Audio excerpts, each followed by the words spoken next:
Hello বন্ধুরা, আবার একটা রান্নার ভিডিও নিয়ে চলে আসলাম। নিরামিষ কাঁচকলা আলু তৈরি করবো। আজকে গণেশ পুজো, ছেলে তো জানো উপোস, ওখানে পুজোর ওখানে থাকে, উপোস করে, তাই নিরামিষ খেতে হয়। তাই কাঁচকলা আলু দিয়ে নিরামিষ তৈরি করবো। তো আদা নিয়েছি, কাঁচা লঙ্কা, টমেটো, জিরের গুঁড়ো, লঙ্কার গুঁড়োটা প্রথমে রান্নাটা শুরু করি। দেখো, একটু জিরে আর তেজপাতা দিয়ে দিলাম। এই কাঁচকলাটা আলুটা ভেজে নেব।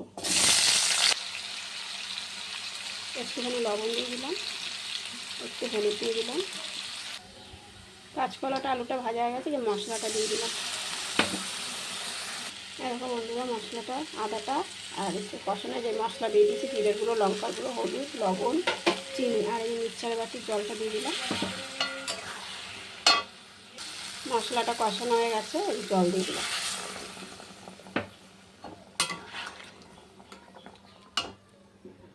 এই দেখো বন্ধুরা, রান্নাটা হয়ে গেছে। দেখো একটুখানি ঝোল রাখবো, আলু ঝোল সব গলে গেছে।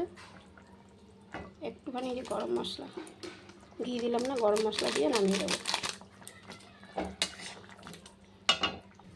এই দেখো বন্ধুরা, রান্নাটা কমপ্লিট হয়ে গেছে। খুব সুন্দর স্বাদ হয়েছে। তোমরা অবশ্যই বানিয়ে খেয়ে দেখবে, ভালো লাগবে। যদি রান্নাটা ভালো লাগে অবশ্যই কমেন্ট বক্সে জানাবে।